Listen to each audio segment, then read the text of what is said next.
you don't have to sit in the couch and tell stories from your youth. You can still go out and relive new stories and find out new things and learn even more. So you are not as good as your last adventure. And I think there's still a lot. I'm 38 and I still feel I have a lot of years left.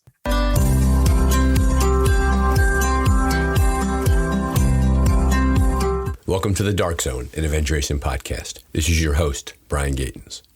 In adventure racing lingo, a dark zone is a time when, due to darkness or safety, teams are paused on the course before continuing with the race. During that time, stories are exchanged, friendships are kindled, spirits are restored, and teams have a chance to prepare for the next challenge. We hope that you make good use of this dark zone. We're glad that you're here. It is July 2022, and this is Dark Zone number 37. Today's guest is Lars Bukkehave. Lars is a well-known adventure racer, doing well over 100 races, and promoter and planner and lover of all things outside. This podcast was originally recorded back in April of 2022, and we held on to it for a little while. Between here and there, Lars raced Expedition Oregon. He came off the course with a good case of hypothermia, went home, rested up, and then came back out to the Endless Mountains and won that race with Team Bend Racing. That was on a borrowed bike for a good part of the race. Lars is energetic, enthusiastic, and loves adventure racing. At the end of the episode, there's even some extended Lars where he sent me an audio file. So we're glad you're here. Have a great time. Enjoy Lars. I have a big farm, and that's actually also where all my adventures started as a kid. When we went to that farm, and we have a summer house over there, we had the whole summer to just play around, and there's almost endless forest, and it's near the water, and we almost were there always 1 month. So we just came there and we could do whatever we want, and we had the full day to play around in the wilderness. And I think that your childhood was one of these adventuresome outdoors. You were just steeped in the wilderness from a very young age. In some sense, yes. My mom didn't join us in any of these things. It was just me and my big brother who just went around. And we sometimes built like a small raft, went sailing. And when we came home, we were just out on a small trip. And it was first like 10 years after that, my mom actually figured out that we went to the other side of the stream out to small islands. She had no clue where we went. So you had the childhood, and we had that here. I remember myself when I was growing up. You would get up in the morning on a Saturday. You would leave your house, and you would be gone the entire day until the sun started going down, and you had to be home in time for dinner. Was it that same kind of childhood that you had? In the summer, yes. We had a bell that my mom could ring, and then we came running back for dinner or lunch or something like that. We also did a lot of forestry around the area to cut down trees and do treasure hunts and running around. But it's fun coming back 20 years later and see that the area is kind of big, but it's still not as big as I remember it. But we had small adventures in there, and yeah, I enjoyed it. And so clearly, did you jump from that kind of youthful, adventuresome childhood? Walk us through your adventure racing career. Did you start off as an adventure racer? Were you into orienteering, other sports? You're a very accomplished adventure racer. You've raced all over the world, and we'll talk a lot about those races. But our listeners always like to hear about the origin story. Like, where did you start from as an adventure racer? Yeah, that's talking to you. I actually thought back and figure out how I got into it. I went into the military, which is something you have to do in Denmark. And I mostly went in there to go camping and hike in the woods and to navigate around. And afterwards, I saw a program where there was about an adventure race. And I thought it was so awesome because in the military, when it went dark, we had to sleep in those camps and stuff like that. And in this program, they just continued with headlamps during the night. And I thought it was so cool. And I remember that evening when I saw the program, I went out with my headlamp all the night and went back home for for breakfast afterwards. It was with one of my friends that I was in the military with. And we saw this was so awesome. And then I went online and figured out where I could find more about this adventure race. And I found this school that a sports college that had adventure race as a subject. And I immediately joined that school and met a lot of other friends in there that was into the sport already. And they took me on a race. And how old are you? No, how old now? This is when you were in the military, late teens, early 20s? I was 22 at this point. Okay. So compared to a lot of other people, I joined the sport pretty early. And at that point, I had no clue what it was all about and made all the big mistakes and classic mistakes. And I think the first race that we entered was a 12-hour running time. And I remember we came in after 24 hours. So we used the double amount of time as the winners. And so by the way, Lars, just for the record, as you say that, race directors all over the world are now grabbing their chests. The fact that you were 12 hours late coming in. Exactly. And I think that is a really good point for all race directors is that the winning time, you should add at least 100% to the slow teams because their adventure is as great as the winning times. And we had so much fun out there and made so many mistakes. But the adventure of it was still pretty awesome. So was it? What happened so how did a 12-hour race turn into a 24-hour race? Were you slow? Did you get lost? Did you misjudge the time? That's quite the big amount of time to miss. I think everything added up.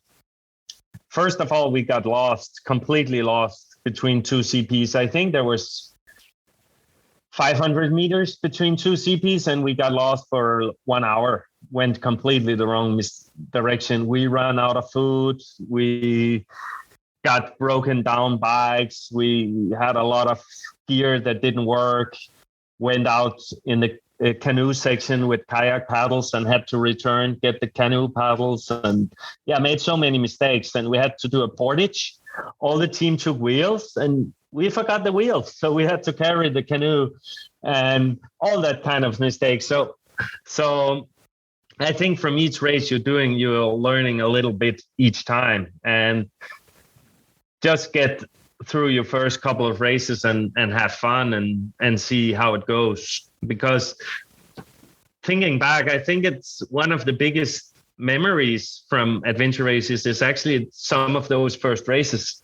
I've been afterwards racing around the world, and these races was maybe mostly in my backyard, and I knew the areas, but it was still an adventure to see it in a different way and see it day and night and all that, and go through the first sunset was magical. And so I don't think you can judge a big or small adventure. It's mostly how you interacted or how you feel it inside compared to how it is.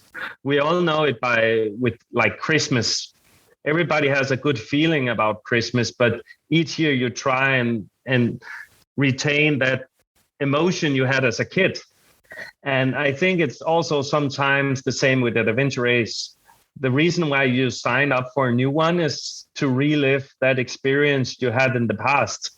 And I don't think we should judge or say something to other people because their adventure is as big as ours and everybody interfered different. And I think it's really important to have that knowledge. Or sorry for my English, but sometimes I miss a bit words, but I hope you understand. And if you say that some of it is you don't understand, then I can try and explain it in a different way. Don't worry, because my English is terrible too, Lars. So we're in a good boat here. So I think what you're saying there is that at the very earliest beginnings of your adventure race career, when you had this youthful exuberance, you and your brother would disappear all day and your mother would ring the bell, you'd come home, and then the military. And then at 22, you learned about adventure racing. I think what you're saying is that something happened during that first race. And as calamitous as it was, right? 24 hours, 12 hours late, portaging lost wheels, it touched something, it triggered something inside of you that you always try to return to, that every race you do, you want to relive that experience. Am I understanding you correctly? Exactly. And so let's and talk a bit about that. New adventures is something new, and you don't want to miss out new places and go to new areas, and especially when a new race comes in a new area that I haven't been, I'm even more excited. And that is also an important part, is that don't live in the past. You still are as good as your latest adventure. Is that you don't have to sit in the couch and tell stories from your youth. You can still go out and relive new stories and find out new things and learn even more. So you are not as good as your last adventure, and I think there's still a lot. I'm 38 and I still feel I have a lot of years left, and I still feel that I haven't accomplished like my full potential, and also I still feel I have a lot to learn and even improve still. And what you were saying before was interesting too. You've raced India, big race for you. We'll talk a bit about India, World Championships. You've raced all over, everywhere. But I liked what you said earlier about those earliest races were some of your best memories. And it's good for us not to get caught in the idea that we have to go to a big place, big race. We have to travel far away in order to get something out of adventure racing. What you're saying is that every race, no matter how big or how small, has the potential to create memories that you hold on forever. Did I understand that correctly? Exactly. And another point is that I have been teaching. My first experience was that I found out adventure racing out of the blue from a small TV program in Danish television, and there were some people that put it on, and that changed a lot for me. And one of my mission has to be to race myself, but another equally important goal is to tell other people about adventure race. First of all, race the races, but afterwards, an important part as well is to tell the stories that you experienced and motivate other people. And on the same side, also educate and teach and guide other people to get similar experience, or teach them how to be there by themselves. So in that case, I have experienced over the years guiding people a lot, is that you can take them to a beautiful place and an amazing journey that most people don't do. But if they don't grab the adventure out of it, they will not enjoy it as much as the most important is that the mindset is there for grabbing the adventure, is that they are open to seek it. Does it make sense? It makes absolutely. And that makes complete sense, right? The fact that it's the preparation for the racing, it's the adventure itself is the payoff. And it's not merely just going to a place. It's not being transported there by a boat or a car or a plane, but rather earning that place that you see, that you can only get there through reading a map and being with your teammates and traveling across these countries. And so I think that's what you're saying there. It's not just about, we live in a world where it's somewhat convenient to get anywhere. And I know that's a broad statement. And if you wanted to see the Eiffel Tower, you can get on a plane, fly into Paris, and you can see the Eiffel Tower. And while it's a beautiful thing to see, the travel there, you don't really earn the ability to see it through your travel. You're kind of transported there. And what you're saying is that through adventure racing and through adventure, and by building that skill set, you get to go to places that you earn the right to enjoy the waterfall or the mountain or the valley or the sea, whatever it might be.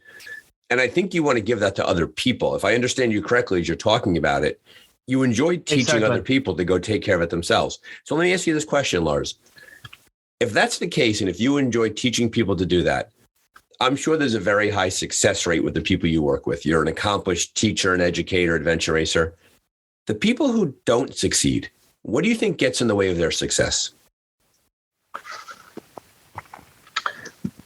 Well, mostly, actually, you're right. Most of the people that have been Tort are coming back year after year. I just finished the ice climbing course this winter, and some of the people I have been taking on adventure for 8 years in a row. So most of my students or friends over the years are coming back and enjoy what we're doing together, and the same with teammates and stuff.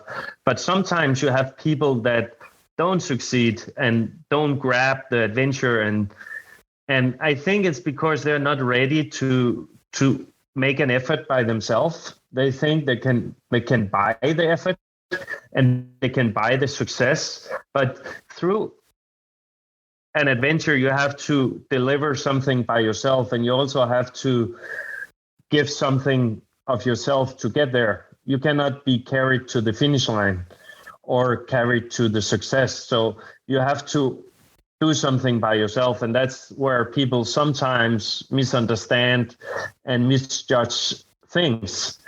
Going to an adventure race, even though you have raced, I think I counted over 100 races, each race you still have to deliver something. Even though you have won races and you have placed top, each race is new. And it's only what you're doing in that race that counts. Of course, your history helps on self-confidence and believe in yourself and all that, those kind of things. But you have to deliver in that certain race or trip or everything. So if you don't deliver, then you don't succeed. So how do you best deliver? What do you bring to your team? I don't know. It's better to ask my teammates. I'm sometimes surprised why people year after year want to race with me, because sometimes it's difficult to see what you deliver. But I think what I try to do is deliver as much as I can and deliver more than I take from the team. Gotcha. And that's that's a huge concept, right? If everybody on the team is focused on contributing more than taking, the team's going to succeed because you're always thinking about other people. Exactly. A really good story is from Expedition in Oregon. I really like that race, and we often come in early and buy a lot of organic food. And Bend is a lovely place and so much organic food and delicious food. And we bought these wraps, and we made wraps for the whole team. And there was like one avocado left. And everybody on the team said, you should take it. No, you should take it. Nobody wanted to take that last avocado because everybody wanted to give it to the teammates. So, and I think that is a really good, in the end, we shared it in like 4 pieces, but it really shows like how you have to give to your team instead of take by yourself. So, and I like the fact you had a hard time answering the questions about your personal skills, right? Because you don't think that way about yourself. When you race with people, what do you admire most in your teammates? I think I really enjoy when people contribute and ask help. And asking help means that you don't have any pride. And I think pride is like really difficult and really dangerous in an adventure race team, that you can succeed by yourself. So if your teammates are already accepting that they can't finish this race by themselves and they need help from teammates, I really enjoy that. And it can be pre-race, it can be months in advance, it can be during the race. We're in preparation now for a lot of races with Bend next year, and our email is already like, how are we going to do with like shirts and stuff like that. And we have already people are asking each other, and what about food? And Dan is like building some 4-hour meals, and he'll say, okay, guys, how much do you need? He's not even racing. How much do you need? I can prepare you some meals and some dinners and stuff like that we can use during the race. So I really appreciate that people are both offering help, but also asking for help for each other. And I think sharing the load in the team is really important. Isn't that, I mean, when we talk about, we tend not to talk about the larger world. This is about adventure racing teams and how to get better. But I would argue that a problem we're seeing in the world today is that people are more focused on how much I could take from others rather than how much I can give to others. Some people are, yeah. But I think also those people are the people that don't succeed long-term in adventure race, right. or also succeed long-term in the same team. Exactly. Because after a while, people sniff that out and they could tell that they're not a contributor, and therefore they don't get invited back. Therefore, their phone gets quiet. They don't get emails because they cease to make the team better. And as long as you make the team better, you're more than welcome to race with people. It's when you begin to take more than you give that people they vote against you and they no longer invite you along. Exactly. But it's also important to mention when you need help and when you need to get more right. from the team. It's the classic that at some point you're the strongest and at some point you're the weakest. When do you need help? And when are you off the map, or when are you stuff like that? So both ways. And it's really important not to have pride too long and succeed too much and say contribute too much when it's the wrong time.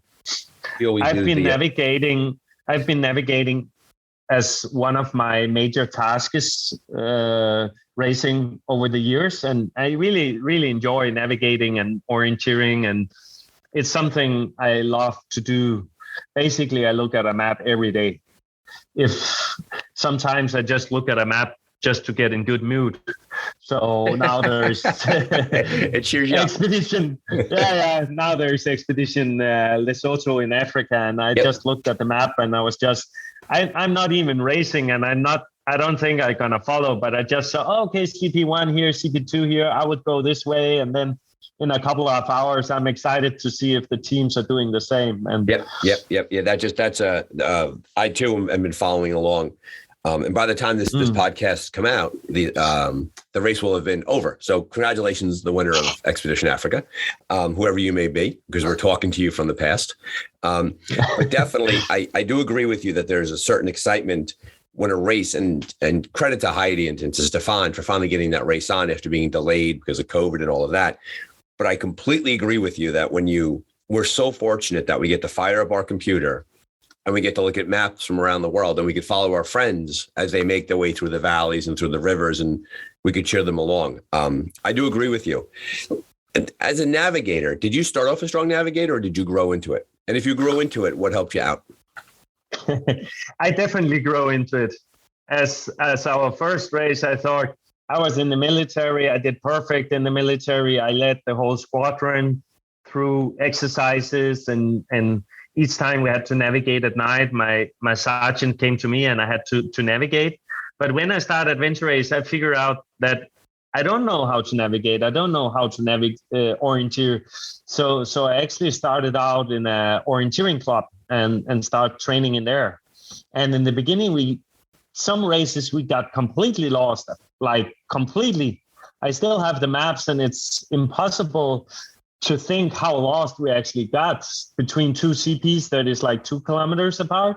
We used like maybe 1.5 hours. Amazing, right? And you think it's so close, right? You think it's right there, and all of a sudden you're wandering around. It's amazing. Yeah. And I think one of the key things that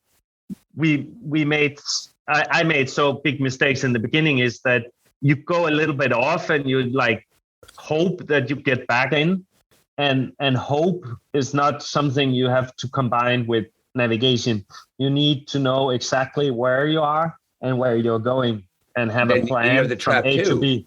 where you start. You have this weird, and I've seen it with racers. I've done it myself, and I've seen it happen.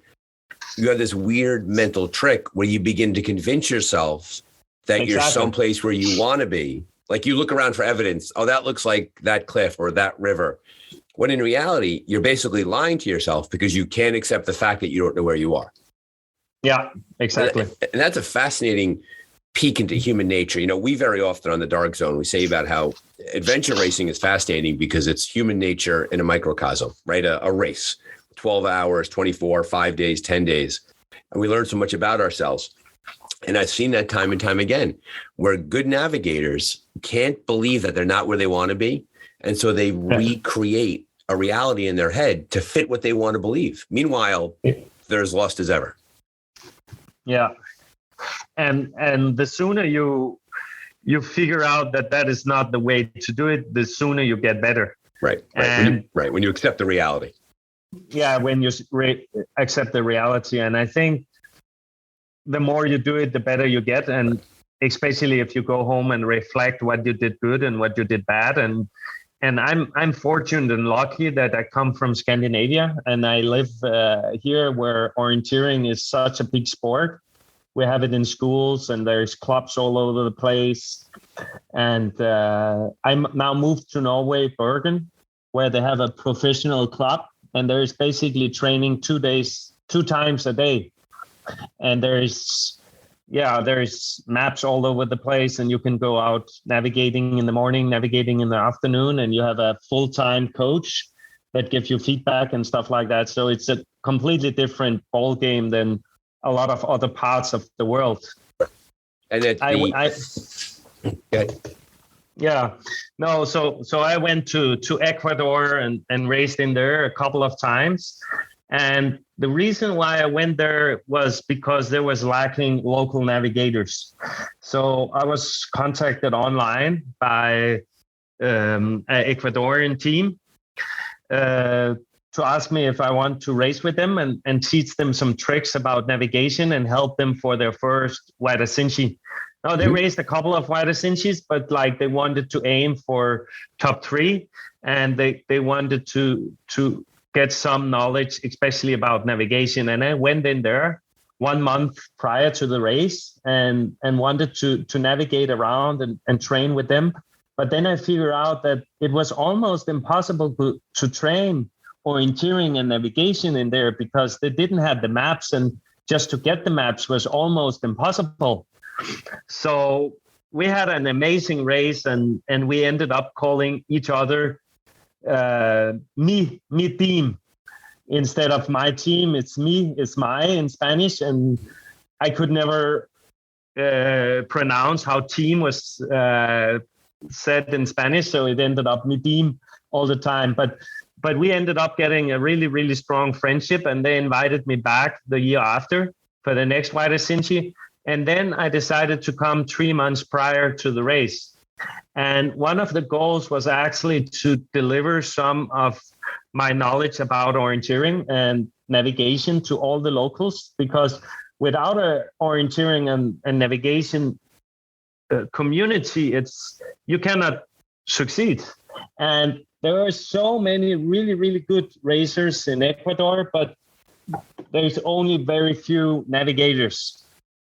And it ended up that we built an orienteering club with some of the really strong teams, and we ended up like drawing a lot of orienteering maps. And now 2 years after, they still have at least one training 2 times a month or something, where people are collecting and go out and hunt CPs, because you can do a race, but you have to train navigation in between the races, and you cannot train 24-hour races.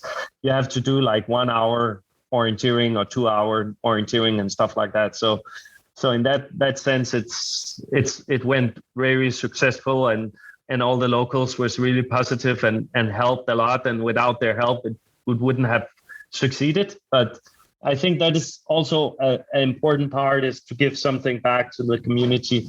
And that's what I've tried from the beginning, both racing, but also give as much back to the community as possible. And to your point about the idea of community and the giving back, what's important about that is that it's clear that you're focused on your education and focused on working with others, that you kind of absorb that, right? That you want to give back to the adventure racing community. You take a lot out of it. You enjoy it.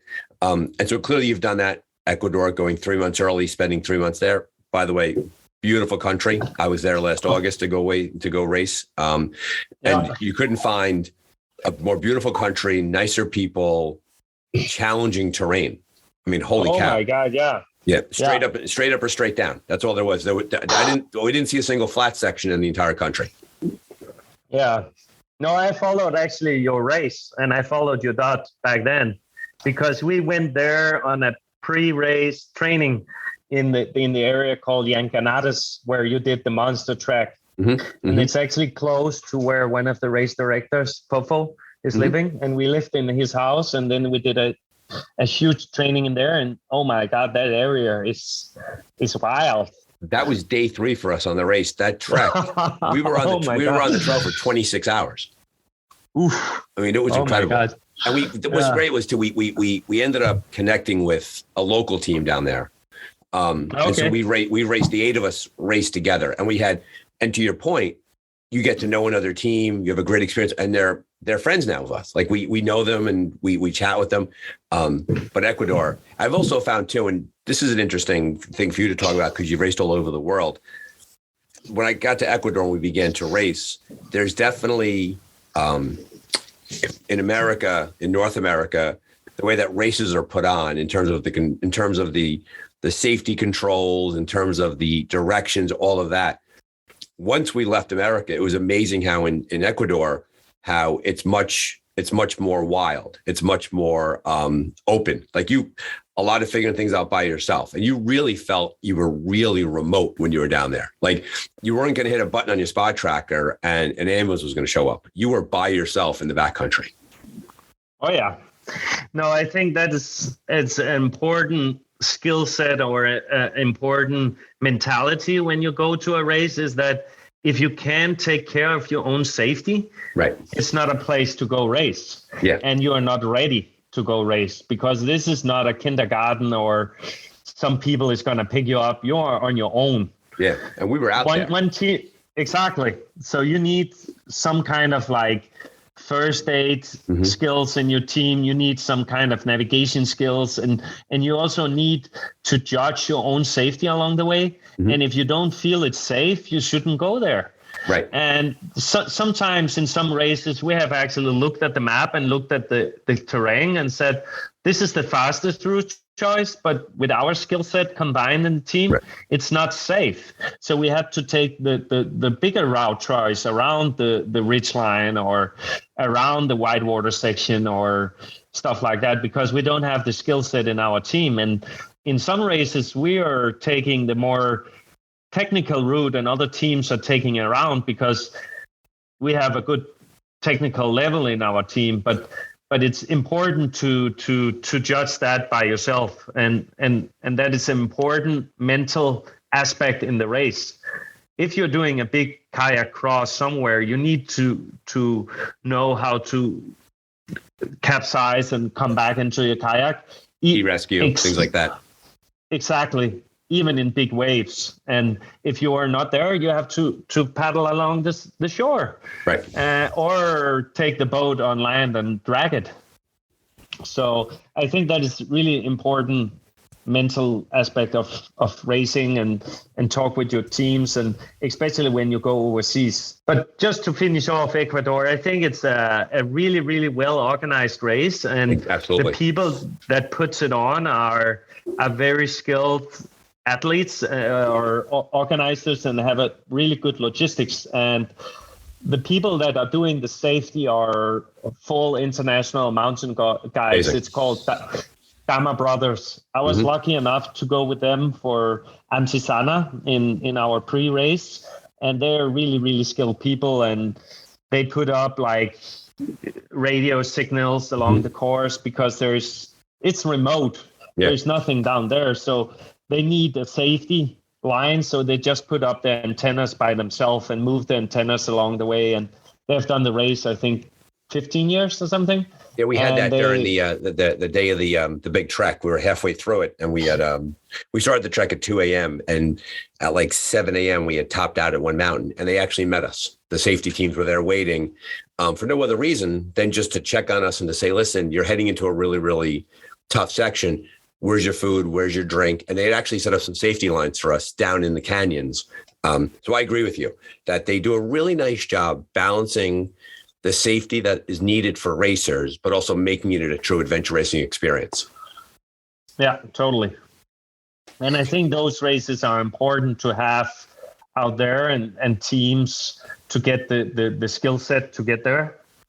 Actually, one important part that I did when I decided, okay, now I want to race international races, I took a mountaineering course in Canada, actually, and it's called Yamnuska.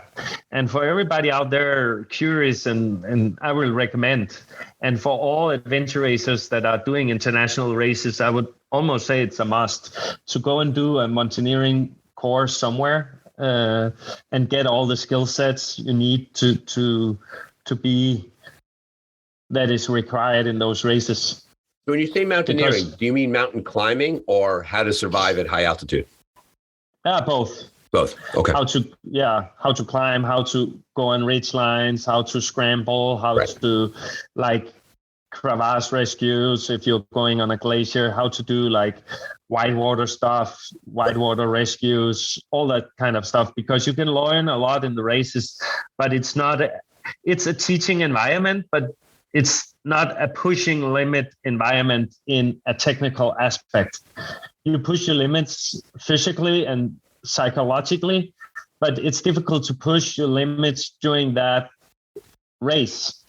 So you have to go out and do those tasks fresh, well rested, and that is the better teaching environment for technical stuff. We're seeing that here now on the East Coast of the United States. Eric Caravala is running pack rafting adventures, and he's offering pack rafting safety courses, level 1, level 2, level 3, I think up to level 4, knowing that because pack rafts are becoming so popular now in adventure racing that he's doing the community a service by increasing the level of safety, rescues, pinning hazards, things like that. And you're right. It's really important for people who want to aspire to bigger races and in more remote parts of the world, especially if you're leaving the United States, you have to go there with a skill set in place, because while rescue is available, it's nowhere near as expected as it is here. So you have to go there knowing what you're doing. Exactly. And I think that's an important part. The selling of pack raft has exploded, and the courses hasn't been following that demand. Right. Exactly. And in Norway, a very classic example is that randonnée skis has exploded, but the courses hasn't been possible because there's not enough instructors. Right. So I actually, during the last 3 years, have put on the task to take the exam to be an avalanche guide. So you can do avalanche courses. So it's part of like international guiding certificates. So I took that this year and can do a lot of like avalanche courses, and I could do that full time if I wanted, because the demand is. Having built a skill set up necessary for adventure racing, I find more and more adventure racers, when they're not racing, are just doing these amazing things in the backcountry. Like they're using the skill set learned in the racing to go design their own adventures. 100%. Yeah. 100%. No, I think it's, as I mentioned before, it's important to deliver those experience right on. And I think I've put on races in Denmark for a lot of, 13 years. And I think that is an important part as racing as well, because if nobody put on races, then there would be no races. And the task of putting on races is really, really big compared to other things.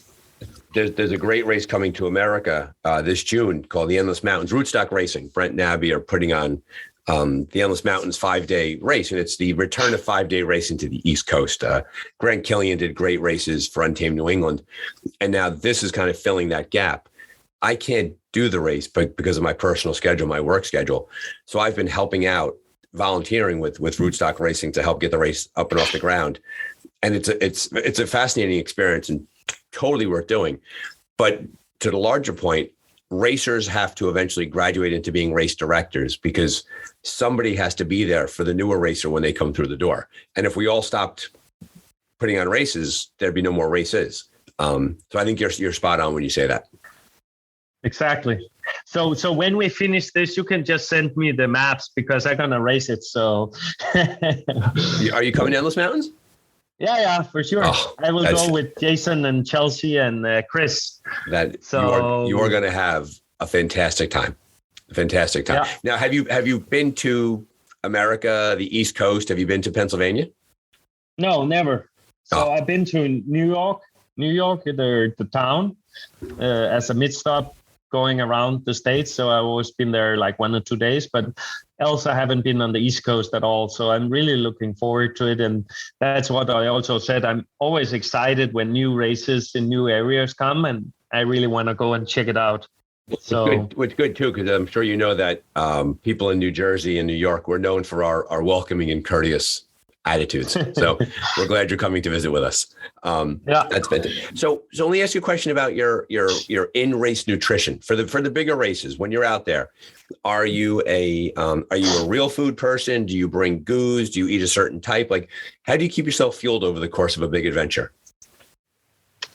that is a really good question, and it also depends from time to time, and it has been changed over the years. So our first race, we only brought like energy bars because that's what we heard was the thing. And during the night, we couldn't eat them because they were so hard and frozen and stuff like that. And then we figure out with gels. And then for a lot of years, I just used gels for the first 24 hours. Mm-hmm. And I felt it was like going for a party. You feel miserable the day after, but the joy was still full in your body, so you could do that. So it's but I changed over the years, and then we raced only on real food, but that also came to a limit and didn't work out that well because that's slow digesting. So over the years, I divided into 3 categories, like race food, which is like gels, energy powder, chocolate, chips, cookies, wine gums, all that kind of stuff. What you serve for a kid's birthday, like wild kid's birthday party, is like what we call race food. A lot of bad stuff. Okay. All that. And then you have real food, and that could be like the freeze-dried, and especially freeze-dried where you can put in cold water is some of the best, because you can have warm water in the TA, but most places on the course, you don't have warm water. So you need the cold water freeze-dried. So test that out before you go. And then I also developed like cheap own freeze-dried stuff where you use dried fruit, oatmeal, couscous, bouillons, like soups, stuff like that. So you can basically just put a lot of oatmeal with milk powder, sugar, chia seeds, like dry fruits and stuff into a Ziploc. And then you put it into like a peanut butter jar along the way and put cold water inside, and just eat it with a spoon. Gotcha. Shake it up, make it into a mass and put it down. Right. Exactly. And those are really handy. But you can not only do that, and what we have been doing over the last couple of years is actually having something that we call motivation food or fun food. Mm-hmm. And fun food is always the best. And you can just ask your team, is anybody got some fun food? And then all the pockets, the secret pockets are open, and you can't ask it too much. It's only when you really, really need fun food that it's coming out. Either you're falling asleep, or you're really demotivated, or you're in a really, really tough sections where you just have to grind along the way. And then the fun food comes out, or the motivation food. I remember in Costa Rica, we was like in this warm areas, and we were like biking up and down, pushing the bikes. And then suddenly we came to this small little shop, and we knocked the door and went in there, and they had like cold yogurt. And racing day 5, dehydrated, your mouth is completely destroyed, having like something you can drink is the best, and it's cold, and it gave the motivate. We were like pushing bike up a hill, and we was like, oh my god, this is bike shoes, everything hurts. We got this cold yogurt, and afterward we could actually bike again, and it was the same hill, but the motivation and the thing we got out of that yogurt just helped us a lot, and accomplish or acknowledge that food can also change your state of mind during a tough adventure race is actually really important to figure out.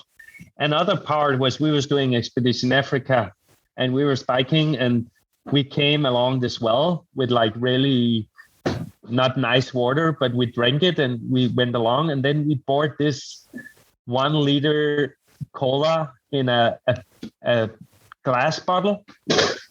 and it was the best. It was just normal cola, but it was the best. The place we got it was perfect, and it gave the whole team a totally motivation boost. And I think fun food can do that.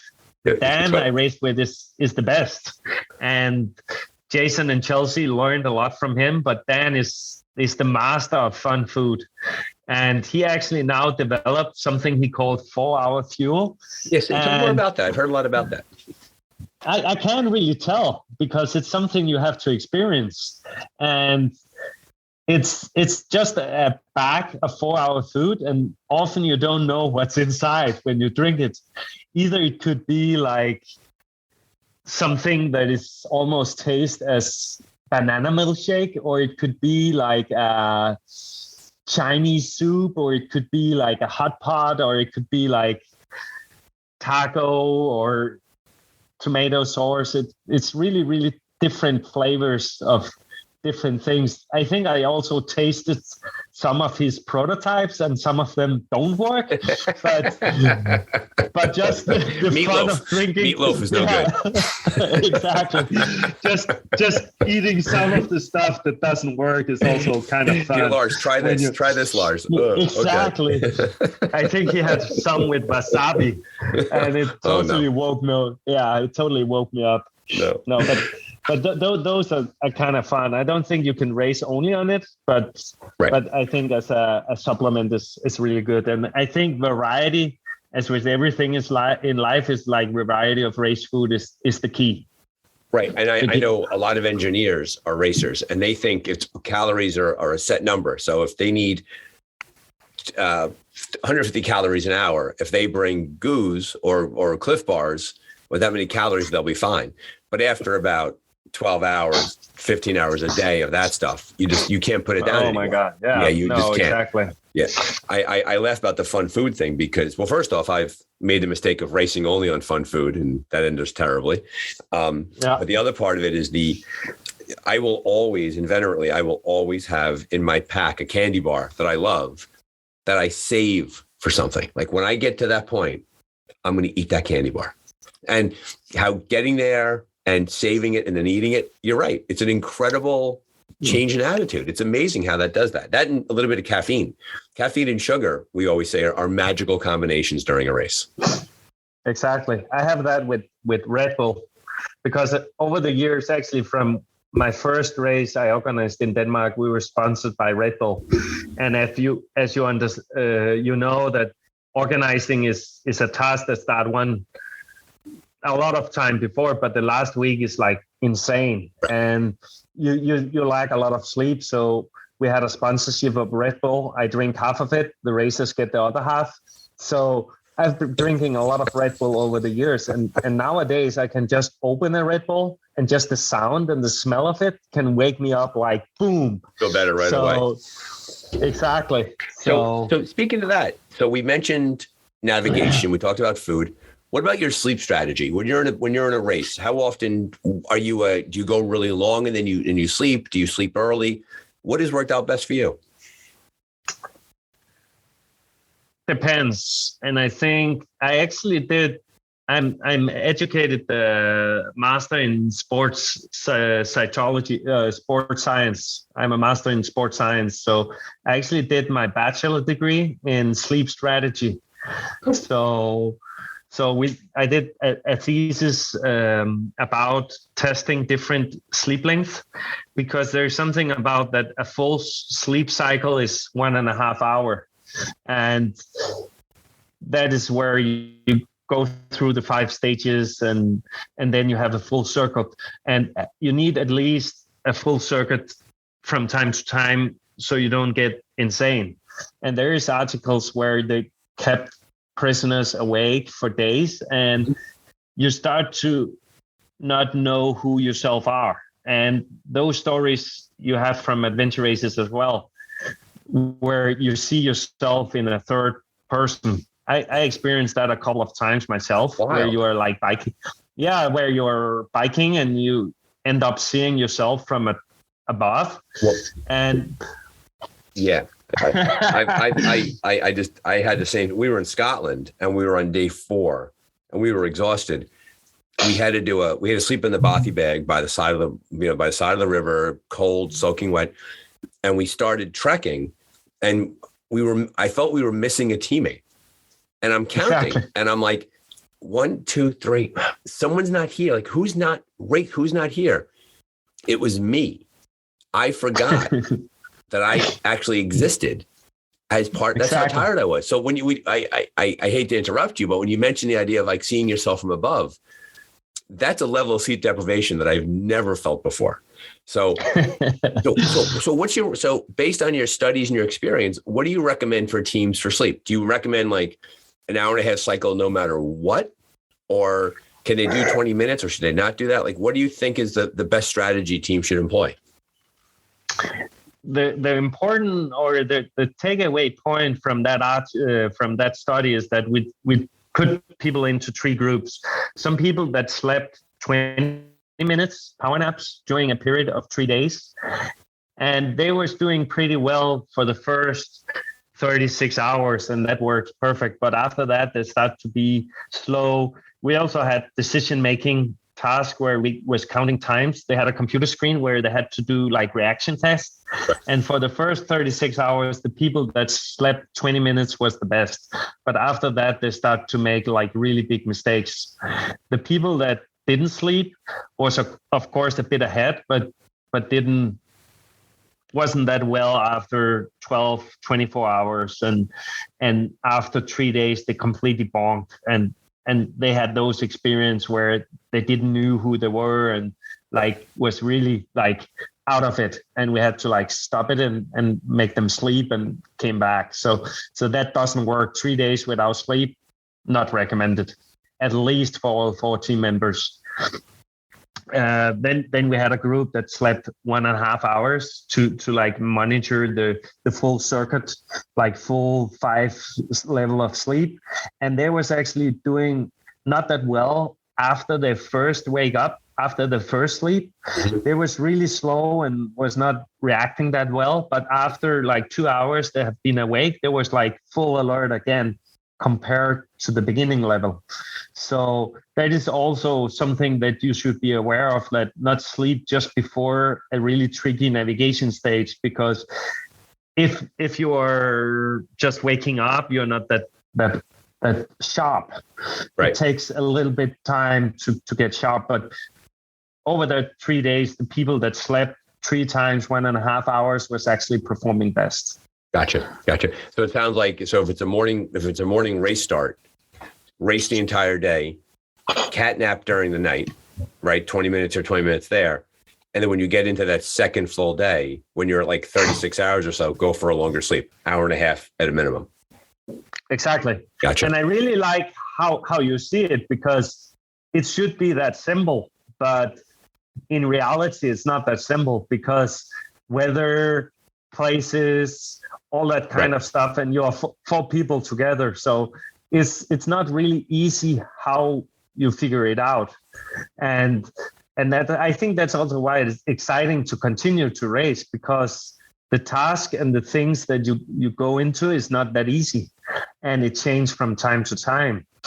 A really good example is that I raced European Championship this year with a kind of mixed team. I raced with the 2 Estonian brothers, Dane and Silva, that is racing now in Africa. And I raced with a really strong Danish girl that I knew from my adventure race club, Thea. She haven't been racing that much international, but she is like a huge talent. And we actually ended up winning that race.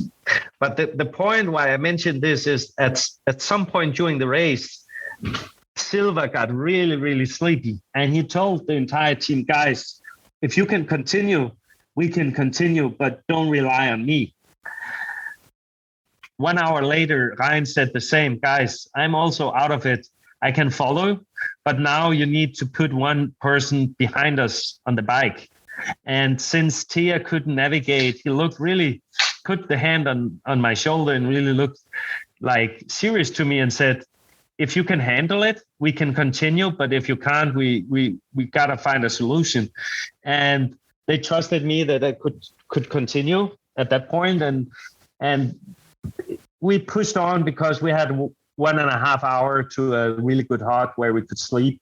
But we overtook another team that was sleeping in ditch, and just the thing that we could have been lost out there for hours if nobody else could navigate, because they was not in the state to navigate at that moment. But they knew that they could follow if they was watched by a fresh racer and another one navigating.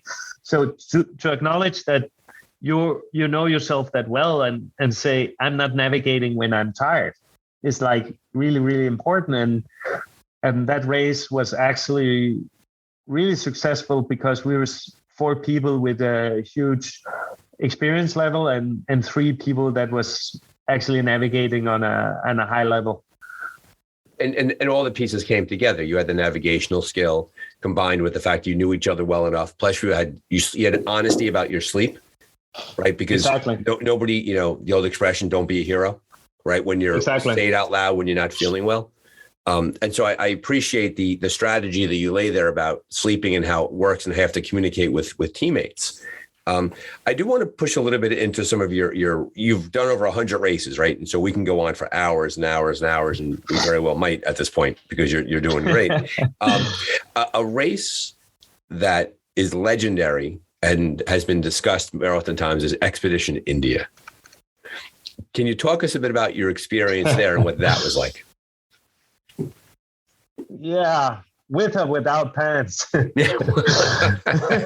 I heard about the no pants part of that. So for listeners out there, Expedition India was a big race held several years ago in India, obviously. First time hosting a race of that size, that magnitude, and the stories that have come out of it have just been legendary. And I was curious what your experience was like, with or without pants.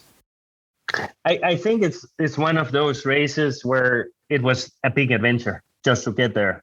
Right. And just to sign up, it was a big adventure. And it was the same when I saw the race. I really, really wanted to go. And I think comes into the book as one of the big races that I have done as a story and also like an adventure. And also just putting the team together was like one story by itself. So who did you race with? Who was your team? So my team ended up to be what we called 4 nations or world peace. So in December, I ended up winning Patagonia Expedition Race, which was also like a great race. And I traveled with a lot of people online afterwards and talked some stories and stuff. And then earlier, 2 years before, I met Isla Smith from New Zealand, that is now racing with the Columbia Reiterate. At that moment, she was racing with Seagate, and they came to Denmark, and we were racing alongside them a lot of the course, and was chatting with her. And after the race, I chatted with her, and we stayed in touch online on Facebook. And we decided, okay, we want to race a race together, and we picked out India. And then over the years, I raced alongside Silva and Ryan. And then I contacted Silva, and at the first, his brother Ryan, I don't think he could get off work or something, so he couldn't come in the first time. So we asked another guy that I raced alongside with, was Eric Sanders from Team Yoga Slackers that I raced with in Patagonia. So we decided to make a team with 4 persons that has never raced together, but only raced alongside each other. That's a pretty gutsy call. 4 people, for all experienced racers, and all alongside each other, but you've never had a big race together before. None of you. We never raced together. And we never met like before alongside during the race course or before and after races. So wait, I'm sorry. You all met for the first time at the race itself? Yeah. That's wild. No, so we met each other during races. So I raced. You knew each other, but you never raced together. Exactly. That was the expression. Yeah.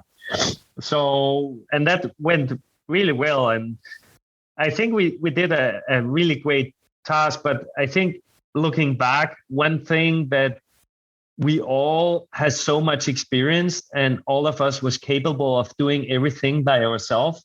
So we ended up making that mistake that everybody was packing by themselves. And I think we made that mistake that we didn't do that much team bonding before the race. We did a lot, but not enough. And when the shit really hit the fan, we were working really well, but yeah, it was a tough race for sure. I heard that India the people who did it, they knew that getting to the race was going to be an adventure, the preparation, the race itself, and getting home, that it was a wild time from start to finish. Yeah, totally. So I can take you a little bit through the race. We went there and into the mountains, and the whole start was delayed, and the whole transport was delayed by landslides and huge amount of snow. So we ended up like the first part of the bike was in snow. There was snow all over the place, and we were navigating on an old map that was really old. And on top of that, we had a hand drawing thing, and we came out a little bit mid-pack, and then at some point we had to make a decision. And we was really keen on our hand drawing map as well, and we figured out that was some trails on the hand drawn map that wasn't on the other map, and we used them very successfully and went to the first transition areas among top three. I think Natrix was the first in there, and we came a little bit later with slower speed but better route choices. And then we went for a huge whitewater rafting stage, which was pretty fun. Over the years, I've actually been in the Danish national team of whitewater rafting. As talked before, I really want to learn all the skills. So whitewater is an important skill, and why not learn it on a competitive whitewater team? So Silver pointed out that I was the captain in that boat, and we paddled down the river. And in India, they use water as drainage, or like where they take out trash. So they just throw the trash alongside the river, and when the water goes up, the trash can is emptied. And we didn't see it, but other teams said that they saw like funerals along the river where they threw in the pyres. Yeah, threw in dead bodies. And we actually at some point hit a dead cow in the river. So the river was not that clean. And at some point we hit like a big a big rapid where we kind of flipped the boat, and all four of us ended in the water. Exactly. And I think all of us drank too much of the water. Yeah. And we went on another hiking stage, and that was epic as well. And then we went on another rafting stage, as I remember. And during that stage, I had to go to the shore and go to toilet. And then a couple of minutes later, I have to go to the toilet again. And Silva said, "Now it's not allowed to go to toilet anymore. You can do it this is last time we're gonna use the dry suit, so you can clean it after the race." So, Silva, what are you doing to me? Oh yeah, exactly. So, but I accepted it at the end of that stage. Now, for our listeners out there, that's adventure racing to a T. Right? Oh yeah, yeah. As totally. the folks are all like looking at their podcast players, not believing the story they're hearing. No more going to the bathroom on the shoreline. Tough luck. Yeah, exactly. We're in a race mode, so you got to go forward. Can't be stopping. Exactly. And then Isla was getting really, really sick as well, and at the end we couldn't sit upright in the raft. And also with the fear of falling out of the boat, so we ended up lying in the bottom of the boat. Then Silva and Eric took us to the end, and we actually was getting some antibiotics. And Heidi took us to like a shower. She showed us in the TA where there was a shower, and she said that it was the most miserable time. But we got clean and still had a good time. Yeah. But Silva and Eric did the maths for the next sections, and they came up to the room and they said, "Okay, we are ready to go." And then Eric went to the the toilet and puked, and Silva as well. So we ended up taking actually 12-hour TA time in there. And when we figured out we were fresh, we was not even the last team leaving. So we went out on the course, and that's where we got really, really sick. I think it got tough then. It wasn't tough before that. So, yeah. At some point, I decided to walk without pants because I had to go to toilet all the time. And I think 2 other team members in the team I can mention was doing the same. So what happened in India stays in India. Exactly. Until you come on the dark zone. And then that's the end of that story. Oh, well, for the whole world. Okay, so that's an example of a race that was a bit on the challenging side, to say the least. Tell us about, of your 100 races, and you mentioned Ecuador, Spain, Costa Rica, Bend, Africa. Talk to us about a race that was not quite as adventuresome as that one would be. And by the way, people always get stuck here because it's almost like asking someone to pick among their children. People love all their races, so they can't pick one out that's their favorite. No, I think one of my turning point races where like really, really got hooked was after racing. I think I raced 3 years in Denmark. And then I saw an internet post on not Sleep Monsters, but similar to Sleep Monsters from Denmark, a Greenlandic team seeking a racer for a race in Greenland. And this is what was a race called Arctic Team Challenge, which was hosted in East Greenland for 5 or 6 years in a row. And they were seeking a racer. They did the race before, but this year one of the teammates got injured. And 3 months prior, they were seeking a racer. And I didn't hesitate and directly wrote to them and got accepted in the team. Went up there, I think 2 weeks before the race, trained with them, and we had a really, really great time. But that was really a turning point from racing around Denmark. I think I went to Czech Republic a couple of times for the Czech race. For European races, this is a really, really good race in Czech. I went to Czech, but it was the first like major adventurous traveling, getting out into the wilderness race that I could ever have dreamed of. And that was like a childhood dream from when I started to go to somewhere like that. And it just popped into my head, or at least I seeked out. They were seeking a member, and I thought I would have the level to join their team, and I had the confidence that I could contribute with something, and was also humble and said that I will seek all that knowledge and accept that I will come before, because I need to learn something from them before we race together. So it sounds like you knew you were bringing a skill to the table, but also you had a lot to learn as well. Exactly. Okay. And I think that is 2 good points as well, coming into a new team.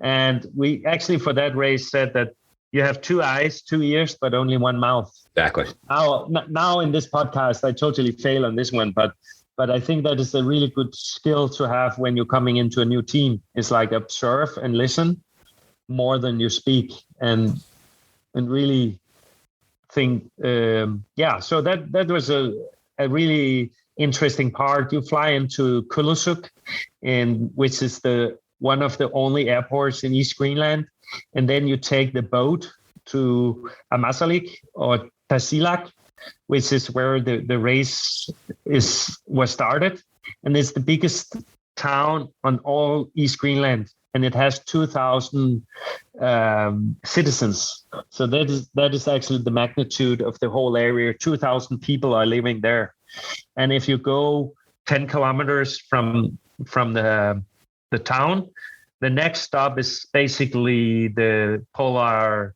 cap before you go to the other side of the island.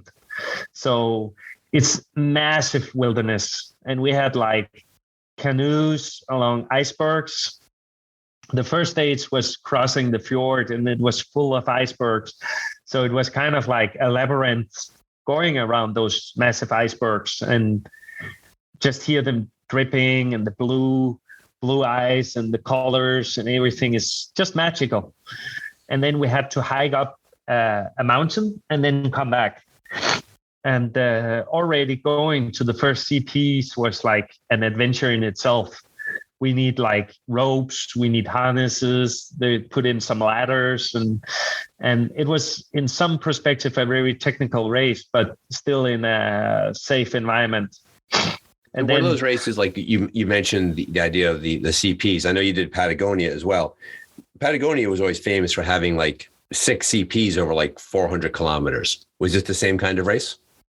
Yeah, more or less. It has like CPs on a summit and then CPs in another valley, right. 3 glaciers on the other side. So you actually also had glacier stuff, ropes with you, and you had this inflatable canoe before the pack raft, so you could actually do a lot of different route choices. They could drop the canoe different locations, but you can use it like in between. So there was like really, I think between 2 CPs we had to cross like 2 glaciers, and it was like 12 hours in between. And the CP was on what they call a nunatak, which is a mountain inside a glacier. What do you, as someone who's raced a lot and who's grown over time inside the racing environment, what trends do you see? What direction do you see racing going that's really positive? Is it newer racers? Is it the equipment? Is it the race directing? What do you really look forward to at the races that are coming down the pike for you? It's interesting because one of the major things I figured out with racing in the beginning in Denmark was that the organization, they made really, really great races, but the organizers worked by themselves. So they got experience from the race they put on the year before, and then they got more experience for the next race. And it was like a lot of independent people that was getting all this experience by themselves. And what we figured out, or I helped figure out in Denmark really early on, was that we need to work together and collaborate. And we made these meetings yearly where all the organizers met up at a sports college for a full weekend, chatted, had meetings, went out training, talked about what's going to go on next year. What are your experience? What are we lacking? What are our tasks together? Some people had problems with climbing equipment, then other people had problem with maps, and then we figured out all together, how can we improve this together? And also, especially was it important when new people signed up as race directors to invite them and also to help them out. So we always connected a very experienced organizer with some of the new ones. And that systematic thing has been working on and on forever. And now it's actually mandatory to be a part and make a race in Denmark, that you have what we call the race counselor that oversee your race, like you did now with Endless Mountain. Like you are a really accomplished racer and experienced racer. So you look what Brad and Abby are doing and come with your inputs and maybe go out and test some of the sections and give them feedback, because you can be a very accomplished organizer, but you always make mistakes and you are not stronger than you. Yeah, you make mistakes. So having other people help you is really important. And that's I think you're spot on there. The fact that race directors now seem to be communicating more than ever. The fact that that they're no longer independent operators. Exactly. And I think that is really important. I talked to Craig Backcraft from the beginning and said, you also need referees, and you also need to make the race directors help each other even more. And Craig was really, really great in a lot of ways, but I think now with Heidi taking over the ARWS is even better. And she has a really good way to connect people. And what I see now is that the referee system is working even better, and the referees is chatting even more. And also the organizers are chatting even more, and organizers are helping each other out even more. And as I said before, I think that's an excellent point to make. The fact that there appears to be so much more collaboration nowadays with race directors. Yeah. And I think that is the important part to make the sport even more professional and even more a sport. Because as much as I love to go to new places and to new races, I also always have the thing that all the children's sickness is going to be there. Checkpoints going to be misplaced. They're going to misjudge the whole logistics. They're going to be surprised that 40 teams is like 160 racers that are showing up. Right. And even though it sounds easy, it's really difficult with all the complexity of organizing a race. It's almost impossible to nail it the first time. Right. But the more the sport grow, if it grows, but at least I think it has been here for a lot of years, and it has to be more professional along the way. It's not everybody don't have to invent the thing all over again. Invent the wheel. And Heidi Muller, to her credit, when she was on the Dark Zone, she spoke a lot about how a big part of the RWS is working with newer race directors and helping them out and looking at their maps and logistics and putting on things like that. We had a race not too long ago here on the East Coast of America. And it was the first time race director putting on a long-time race director putting on their biggest race they've ever done. And they completely misjudged the distances that had to be covered during the race, where they had to do some pretty inventive rerouting towards the end of the race to get teams in within the time. Otherwise, everybody was going to be massively late. And so to your point, it's not uncommon for newer race directors to make those mistakes. And we could live with those mistakes, but you could turn down the possibility if you work with other race directors and say, here are my maps, here are my thoughts. What do you think? Healthy thing for people to do is that if they do want to put an event of any size on, whether it be a 3-hour orienteering race up to a 10-day expedition race, find people who've done it previously and get with them and talk to them about what you want to do, because they'll help you more than you'll help them. Exactly. Yeah, because everybody is on the same mission to have great adventures out there and help each other out and develop. So I think that is, as much as I'm a racer, I think as much as I can contribute from time to time, help other organizers, especially in Denmark, but also now in Europe.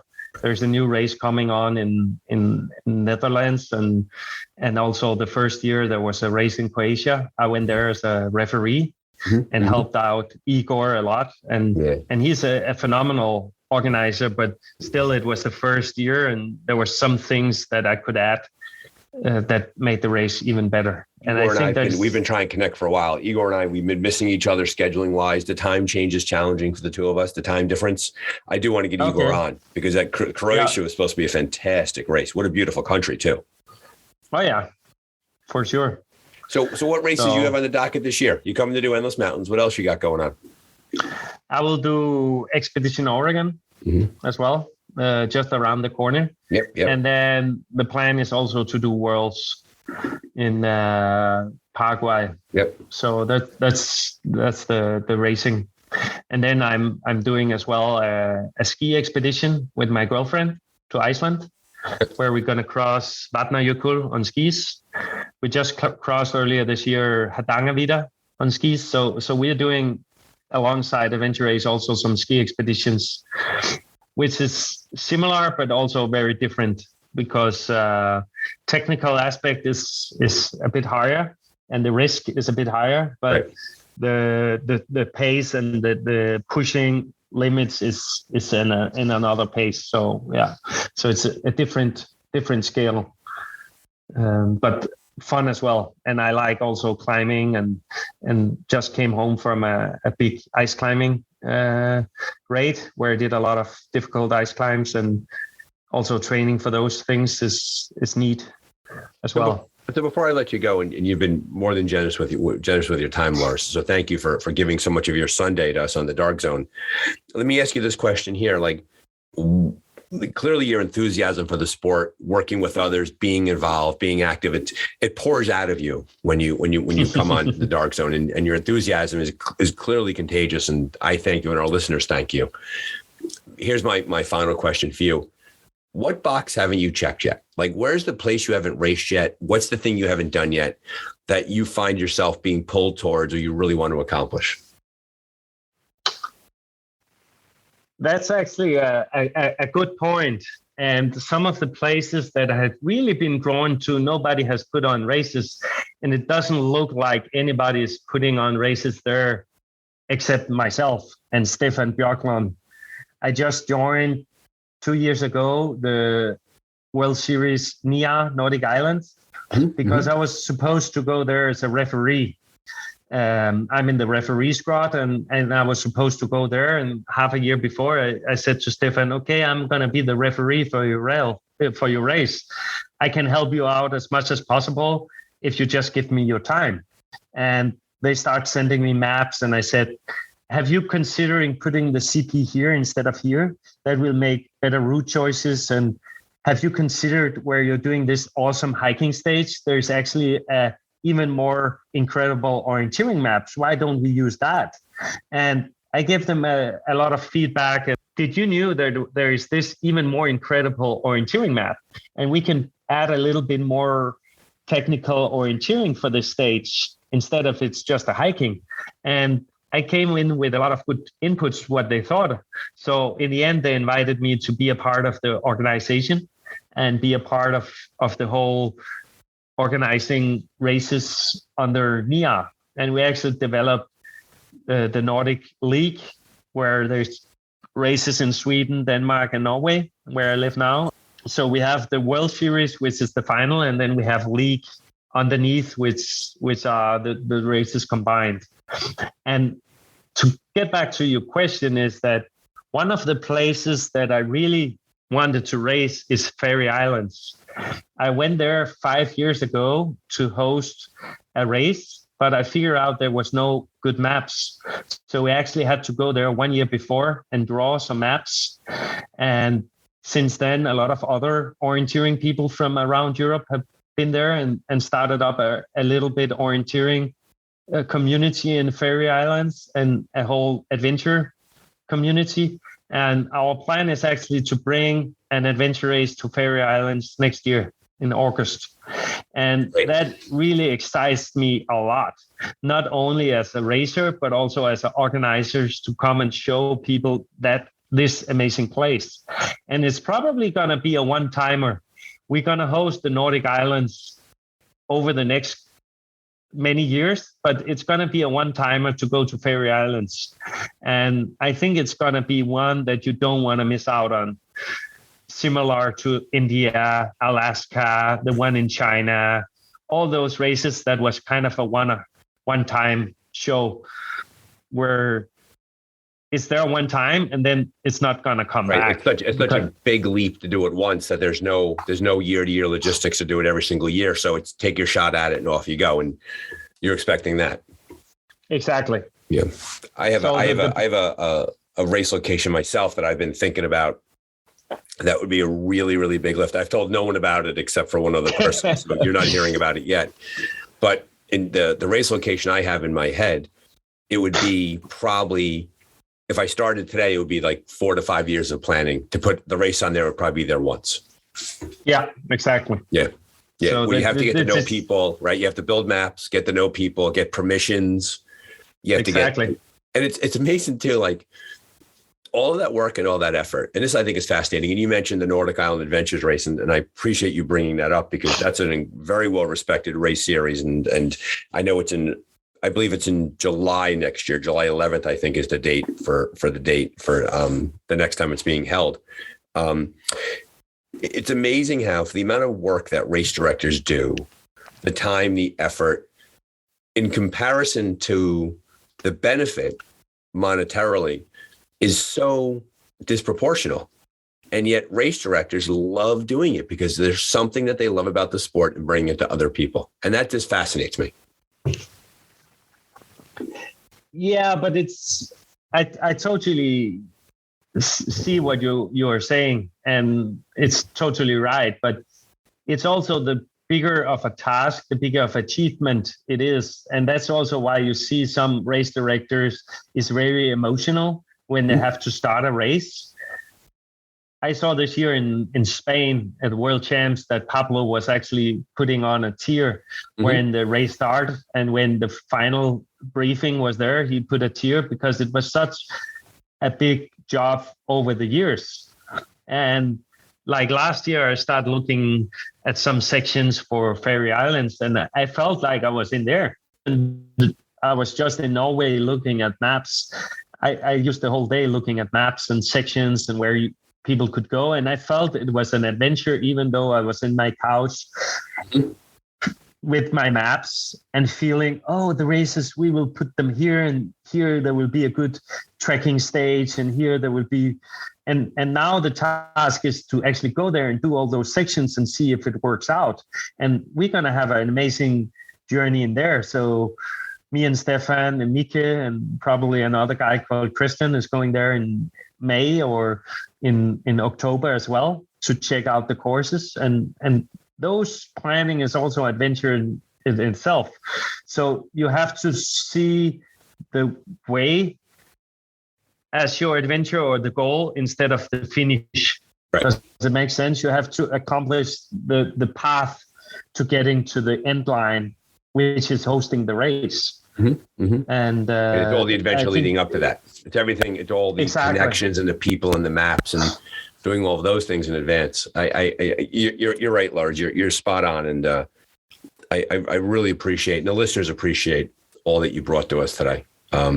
You're by the way, this is not you're coming back. You're coming back on the Dark Zone, because I have a feeling, Lars, that I've probably touched. We're now going on an hour and a half. I bet that we probably touched 2% of the things that you want to talk about. Does that sound right, or is it more or less than that? Could be. Could be. we have to go on an expedition race together just to get a brief scale of all the stories.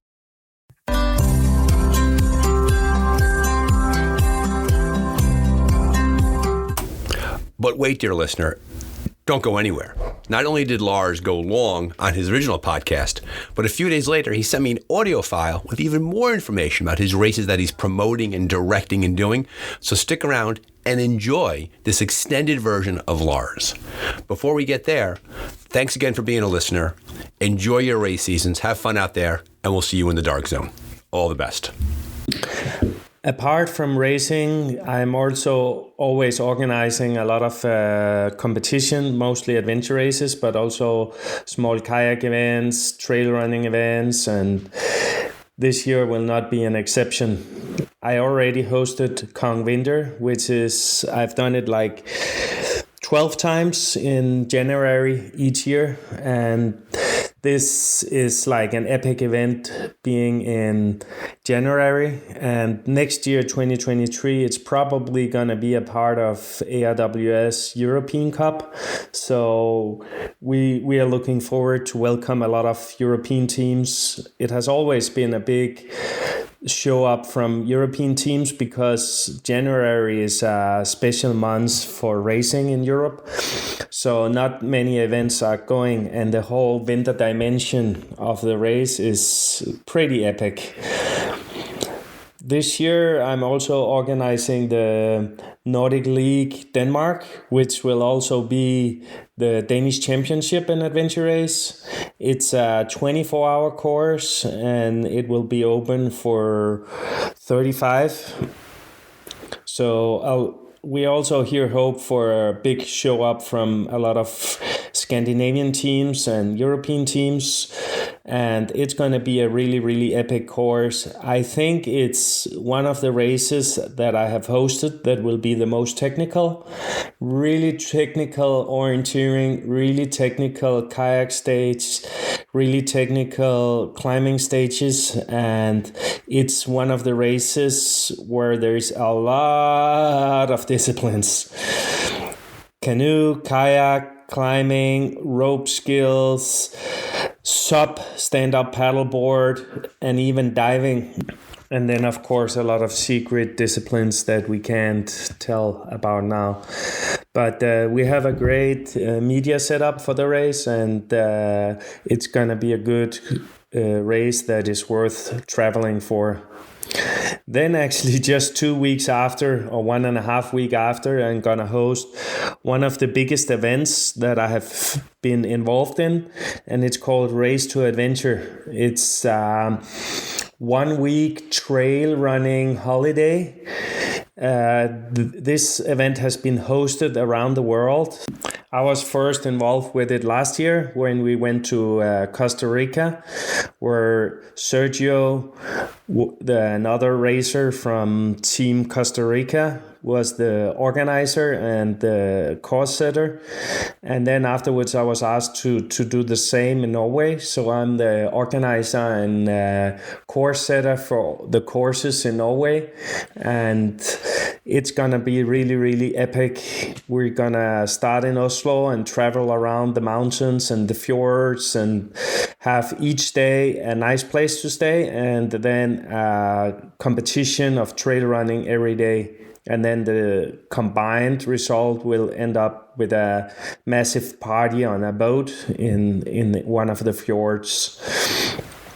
So it's as much as an active holiday as a competition, and the whole involvement in the local culture and the local food is also really, really a big part of it. I really enjoy the concept, and Marriott, that is the main organizer and the whole person behind it, is really a genius how he thinks about the whole concept about this traveling holiday race kind of thing. And it's also resulted in it's almost full. That also means that almost all spaces 160 is already sold out. I think there is 4 or 5 spaces left, so hurry up before it's out. And I can also do a little promotion about the next Race to Adventure that is going to be in New Zealand, where Nathan Fave is going to be the course setter and organizer in there, and I will go there as well to help out, mark the courses and do safety and all that kind of stuff. And then, of course, a lot of referee stuff and all my work in the Danish Adventure Race Union. And we're actually working on making similar federation in Norway right now. I've collected all the organizers in Norway and all the people that have been racing, and everybody thinks it's a great idea to have a adventure race federation for adventure race only. So that job is also kind of exciting.